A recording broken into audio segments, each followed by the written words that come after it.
லேடியை வந்து அடித்த சீனு நான் நடித்ததாவே எனக்கு தெரியாது. எக்ஸப்ட் ஒருத்தர் அடிக்கணும்னு சொன்னது கூட நடிக்க முடியாமல் போனது வந்து ஒரு மிகப்பெரிய நடிகை அவங்க. அவங்க ஒத்துக்கவே இல்லை. ராதிகா சரத்குமார்.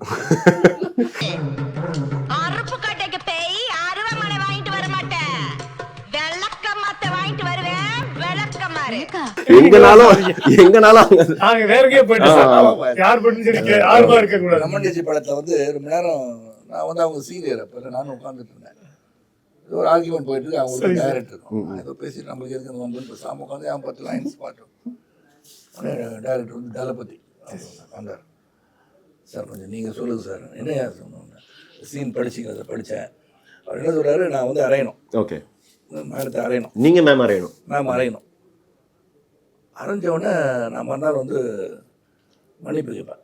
நான் தெரியாமல் பண்ணிட்டேன், ஏன்னா அந்த பையனை வந்து இது பண்ணுறதுக்காக ஒரே வழி ஒன்று அரைஞ்சிட்டேன் அப்படின்னு.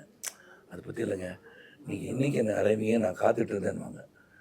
இந்த டைலாக் நான் சொல்லணுமான்னு கேட்டு தகராறாயிடுச்சு 2 பேருக்கும். கரெக்டா தானே சொல்லிச்சு. கையை வேற நீட்டிடுச்சு மேடம். கை நீட்டிடுச்சா? ஆமா மேடம். கூப்பிடு. என்னங்க நினச்சிட்டு இருக்கீங்க, ஹஸ்பண்ட் வந்து அரையிறது வந்து பெரிய சந்தோஷமான விஷயம்னு சொல்லிட்டு நான் வந்து உலகத்துக்கு நான் சொல்லணுமா? சொல்லவே முடியாது. போராடி பார்த்தேன். சொல்லுங்க சொல்லுங்க, நான் சொல்லவே முடியாது, நீங்க வேணா சொல்லி அரை வாங்கிக்கோங்க. நீ வாங்கிக்க வேண்டாம். அது மாதிரி ப்ரோக்ரஸிவ் திங்கிங்ல இருக்கிறாங்க.